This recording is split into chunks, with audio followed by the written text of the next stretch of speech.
بھی پڑھ لیں جو لاء میں لکھا ہوا ہے تو اس میں واضح لکھا ہوا ہے کہ پارلیمانی پارٹی جو ہے وہ فیصلہ کرے گی۔ اب اس سارے کے باوجود 3 مہینے سے وفاق میں 85 جماعتوں والا 342 میں سے مسلط ہے، صوبے میں اقلیت ہونے والا اکثریت پہ حاوی ہے اور وزیر اعلیٰ بنا پڑا ہے، مسلط ہوا پڑا ہے، ظلم اور بربریت اور انتظامیہ کا بے دریغ استعمال، دھجیاں اڑا دی گئیں قانون کی، آئین کی، معیشت کی۔ اب آج صبح سے چیخو پکار سنائی دے رہی ہے ان 12 جماعتوں کے قائدین کی۔ اب ان کو مظلومیت یاد آ گئی ہے، اب انہوں نے اداروں پہ حملے کرنا شروع کر دیے، اب انہیں سازش نظر آنا شروع ہو گئی ہے۔ کل رات ایک غلیظ ٹرینڈ چلایا گیا سپریم کورٹ کے ججز کے خلاف، ہم سب کو پتہ ہے اس کے پیچھے کون تھا، اس ٹرینڈ کے پیچھے، اور یہ آوازیں کدھر سے آ رہی تھیں۔ یہ وہی لوگ تھے اس ٹرینڈ کے پیچھے جن کی آج صبح سے لے کے شام تک چیخو پکار کی آوازیں آپ میڈیا پہ سن رہے ہیں۔ تو میں ان سے کہوں گا کہ ذرا حوصلہ رکھیں، یہ کفر کا نظام چل سکتا ہے، ظلم کا نظام نہیں چل سکتا، اور ظلم کی آپ نے حد کر دی تھی۔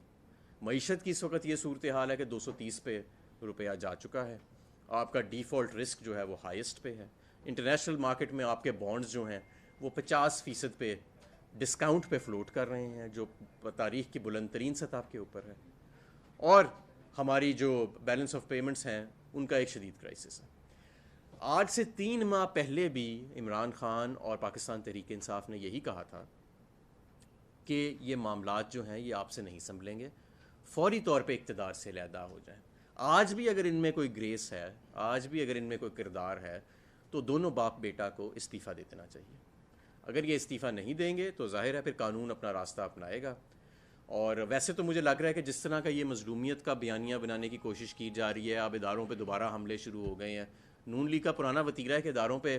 حکومتی ادارے ساروں پہ، کوئی ایک ادارے کی میں بات نہیں کر رہا، چاہے سپریم کورٹ ہو، سیکیورٹی کے ادارے ہوں، سارے اداروں پہ حملہ کرتے ہیں، پھر ان سے مراد لینے کی کوشش کرتے ہیں۔ اور کل آپ نے دیکھا کہ عوام کی نفرت ان لوگوں کے لیے اتنی زیادہ ہے کہ اللہ رکھا پیپسی بھی عوام کو اکٹھا نہیں کر سکا ان لوگوں کے لیے، حالانکہ وہ ایک اچھا فنکار ہے، اور شاید اگر وہ کسی غیر سیاسی معاملے میں لبرٹی چوک میں کھڑا ہوتا اور نون لیگ کا سہارا نہ لیتا تو شاید ہزاروں لوگ اکٹھے بھی ہو جاتے اسے سننے کے لیے، کیونکہ وہ ایک ٹیلنٹڈ آدمی ہے۔ لیکن لوگوں سے نفرت اتنی ہے اس وقت، لوگوں کو اتنی نفرت ہے نون لیگ اور پی ڈی ایم کے قائدین سے، اور یہ جو زرداری صاحب آئے تھے ضمیر کی سوداگری کرنے، کہ اللہ رکھا پیپسی بھی ان کے لیے بندے نہیں اکٹھے کر سکا۔ تو میری ان سے گزارش ہے کہ اب مزید انتظار نہ کریں، اس چیخو پکار سے کوئی فائدہ نہیں ہونا۔ تمام جو لوگ ہیں، تمام وکلاء ہیں، ان کا کنسنسس ہے کہ آپ نے یہ شب خون آپ ان کی بے شرمی دیکھیں کہ عوام کا پہلے مینڈیٹ چرایا، 85 سیٹوں والا مسلط ہوا وفاق پہ، ایک اکثریت نہ ہونے والا 3 ماہ سے نمونہ وزیر اعلیٰ جو ہے وہ مسلط ہے، اور جب عوام نے واپس اپنا مینڈیٹ لوٹا دیا، یعنی لوٹوں کو ہرا کے دوبارہ پاکستان تحریک انصاف کو جتا دیا، تو بے شرمی سے پھر عوام کے سامنے آ کے کھڑے ہو گئے اور کہا نہیں اب بھی ہم عوام کو مینڈیٹ اس کا عوام کا مینڈیٹ تسلیم نہیں کریں گے۔ میں انہیں یہ بتانا چاہتا ہوں کہ عوام کے آگے آج تک کوئی کھڑا نہیں ہو سکا۔ یہ جو آپ نے جنگ لگائی ہوئی ہے نا عوام سے کہ جیت کے آتا ہے تو آپ کا خیال ہے کہ زرداری کا لوٹا پیسہ جو ہے اسے خرید لے گا، یا آپ ان نون نمبر سے کال کر کے لوگوں کو ڈرا دھمکا لیں گے، یا آپ رانا ثناء اللہ کی شکل دکھا کے لوگوں کو ڈرا دھمکا لیں گے، ایسے نہیں ہونا۔ اس کا ہمیشہ الٹا ری ایکشن ہوتا ہے، اور الٹا ری ایکشن ہی ہوا ہے، اور اب دن بدن معاملات آپ کے لیے اور پورے ملک کے لیے خطرناک ہوتے جائیں گے اگر آپ فوری طور پہ اقتدار سے علیحدہ نہ ہوئے۔ انشاءاللہ تعالیٰ کل سپریم کورٹ کی دوبارہ سماعت ہوگی، اور ہمیں پوری امید ہے کہ ابھی کیونکہ یہ سب جوڈس میٹر ہے میں اس پہ گفتگو تو نہیں کر سکتا، لیکن انشاءاللہ تعالیٰ قانون کی ریڈنگ بڑی پلین ہے، اور عوام کا مینڈیٹ بڑا واضح ہے، اور عوام کے مینڈیٹ کو واپس ریسٹور کیا جائے گا، ہمیں سب کو یہ امید ہے۔ اور آپ دیکھیے گا کہ جیسے ہی یہ عوام کا مینڈیٹ ریسٹور کیا جاتا ہے، اور یہ وفاق کی حکومت بھی جیسے ہی استعفیٰ دیتے ہیں شہباز شریف صاحب، اور معاملات جو ہیں وہ ایک وفاق کے اندر انٹرم حکومت کو سونپے جاتے ہیں، تو آپ دیکھیں گے کہ یہ سینٹیمنٹ بھی ٹرن ہو جائے گا۔ موجودہ حکومت کے اوپر ہماری لوکل منڈیوں کو اور عالمی منڈیوں کو کوئی کانفیڈنس نہیں ہے۔ جس طریقے سے انہوں نے آئی ایم ایف کا معاملہ چلایا، جس طریقے سے انہوں نے بجٹ بنایا مضاحکہ خیز طریقے سے، جس طریقے سے فیول پرائسز کے اوپر یہ کنفلکٹنگ سگنلز دیتے رہے، اور جس طریقے سے یہ اب بھی معاملات چلا رہے ہیں، میں سمجھتا ہوں کہ منڈیوں کو، اور ظاہر ہے کوئی بھی ہوتا تو ان پہ کانفیڈنس نہ ہوتا، تو منڈیوں کو ان کے اوپر کوئی کانفیڈنس نہیں ہے، اور ان کا اس وقت ہر لمحے اقتدار میں رہنا پاکستان کے لیے، پاکستان کی جمہوریت کے لیے اور قانون کے لیے خطرے سے خالی نہیں ہے. اور انشاءاللہ تعالیٰ مجھے پوری امید ہے، اور میں خراج تحسین پیش کرتا ہوں. آپ دیکھیں رجیم چینج آپریشنز کی اگر آپ ہسٹری دیکھیں، اس پہ کتابیں بھی لکھی گئی ہیں، تو یہ کسی ملک میں کامیاب نہیں ہوتا، کیونکہ وہاں کی جو عوام ہوتی ہے اس کی حمایت حاصل نہیں ہوتی جس رجیم چینج حکومت کو مسلط کیا جاتا ہے لوگوں کے اوپر. اور وہی پاکستان میں ہوا کہ قوم جو ہے وہ اس نے ثابت کیا کہ وہ ایک زندہ قوم ہے، اور اس نے اپنا مینڈیٹ واپس اپنے قبضے میں لیا اور واپس ان لوگوں کو دیا جن کو 2018 میں دیا تھا. تو کوئی بھی شب خون جس نے مارنا تھا چور دروازے کے ذریعے جو مسلط ہونا تھا جن لوگوں نے، آج وہ مایوس ہیں، اور ان کی چیخ و پکار کی آوازیں آتی رہیں گی، اور وہ صرف آج یا کل نہیں آئیں گی، وہ اگلے چند ماہ آتی رہیں گی. تو اس پہ ہمیں کوئی پریشان نہیں ہونا چاہیے. جی سوالات. صاحب یہ بتائیے گا، آپ نے جیسے بھی کہا کہ اس بات کا خدشہ ہے کہ ڈپٹی اسپیکر صاحب شاید بیرون ملک جانا چاہتے ہیں یا فرار ہونا چاہتے ہیں، کیا آپ اداروں سے مطالبہ کریں گے کہ اس سارے سینیریو میں ایئرپورٹس پر ایسا چیک رکھا جائے کہ ایک تو وہ نہ جا سکیں کیونکہ ان کو کورٹ نے بلا رکھا ہے، یہاں پر تو وہ سیکیورٹی کی وجہ سے آئے نہیں، کل سپریم کورٹ میں پیشی ہے، کیس لنگر آن نہ ہو. اور اگر کوئی حالات جس طرح آپ کہہ رہے ہیں کہ عوامی ریئیکشن پہ رجیم چینج ختم ہونے والا ہے اور عوام کی حکومت آنے والی، تو باقی بھی کچھ ایسے لوگ ہوں گے جو چاہیں گے کہ اب وہ یہاں سے نکل جائیں، تو کچھ ایسے چیک کا نظام چاہتے ہیں آپ؟ بالکل. دیکھیں میں سمجھتا ہوں کہ جب یہ نظام تبدیل ہوگا تو جنہوں نے ظلم کیا ہے اور جنہوں نے زیادتی کی ہے وہ فرار کی راہ اختیار کرنے کی کوشش کریں گے، اس میں کوئی شک نہیں ہے. لیکن ظاہر ہے اس وقت ابھی ہمارے پاس تو حکومت نہیں ہے وفاق کی یا صوبے کی، لیکن جب ہمارے پاس حکومت آئے گی تو ہم پوری کوشش کریں گے کہ کوئی قانون کے شکنجے سے بھاگ نہ سکے. یہ بتائیے گا کہ آپ یہ کہہ رہے ہیں کہ اب جو عدالتی فیصلہ آئے گا اس سے اچھی امید ہے، ایک طرف آپ کہہ رہے ہیں کہ بیرونی سازش تھی جس کے تحت ان ساری حکومت چینج کی گئی، اور اب جو ہے وہ آپ دوبارہ امید لگا کے بیٹھے ہیں کہ آپ کو اداروں سے، ظاہری بات ہے انہی اداروں نے آپ کو باہر نکالا تھا پہلے، اور آپ ان سے اچھی امید کیسے لگا سکتے ہیں کہ جب آپ کو پتہ ہے کہ بیرونی سازش ہو؟ دیکھیں ایک وقت آتا ہے کہ سارے تو نہیں نا 100% کے 100% جو لوگ اس وقت حکومتی اداروں میں بیٹھے ہیں یا سپریم کو، سارے تو ایک ہی اس کے نہیں ہوتے. اور ویسے بھی میں سمجھتا ہوں کہ عوام نے کوئی راستہ چھوڑا نہیں ہے قانونی طور پہ کہ اب رجیم چینج آپریشن جو ہے وہ کامیاب ہو سکے. اب عوام کے دیکھیں نا، عوام کے پاس اب گئے، اور آئی ایم شیور کہ سپریم کورٹ جو ہے وہ قانون اور آئین کے آنریبل ججز عین مطابق فیصلہ دیں گے، اور قانون کی جو پلین ریڈنگ ہے، آپ کو قانون دان ہونے کی ضرورت نہیں ہے، آپ صرف وہ سیکشن 63 پڑھ لیں اور آپ خود ہی اس سے اندازہ لگا لیں گے کہ وہ کیا کہتا ہے. تو اس لیے میں سمجھتا ہوں کہ اب عوام نے مینڈیٹ بھی واپس لوٹا دیا، قانون بھی بڑا واضح ہے، تو اب اگر کوئی چاہے بھی تو کیسے کر سکتا ہے، مشکل ہو گیا بڑا. جی سر. آپ کو شروع میں آپ نے کہا کہ جی گورنمنٹس جو ہے وہ مرکز اور صوبائی جو ہے دونوں جو ہے وہ 3 ماہ میں تبدیل ہو رہی ہیں،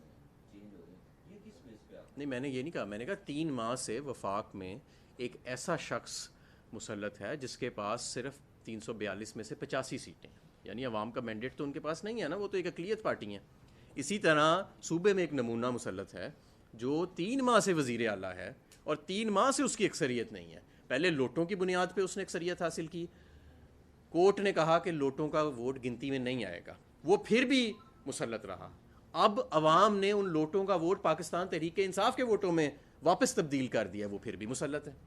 تو یہ کہاں کا نظام ہے کہ 3 ماہ ہو گئے اس شخص کو وزیر اعلیٰ بنے، 3 ماہ کے اندر اس نے جتنے اقدامات اٹھائے ہیں وہ سب غیر قانونی ہیں میرے نزدیک. وہ کبھی بھی ڈے 1 سے وہ ایک لیجٹمیٹ وزیر اعلیٰ نہیں تھا. وہ زرداری کا وزیر اعلیٰ ہو سکتا ہے،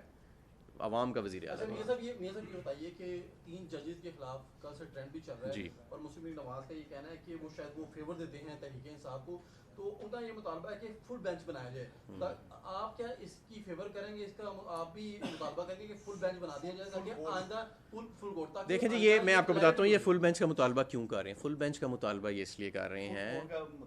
کہ وقت اور لگے، چند تاریخیں اور پڑھیں، اور زرداری جو ہے ضمیروں کا سوداگر، وہ دوبارہ آ کے یہاں بیٹھے اور ایک مرتبہ پھر کوشش کی جائے عوام کے مینڈیٹ کو چرانے کی، اور ٹائم بائی کیا جائے. یہ ایسی بات نہیں ہے کہ فل بینچ کوئی اور مطالبہ کرے گا. قانون، میں بھی ایک ادنا سا قانون کا طالب علم ہوں، اس کی پلین ریڈنگ جو ہے، کوئی آج ایسا وکیل نہیں ہے ملک میں جو آپ کو کہہ دے کہ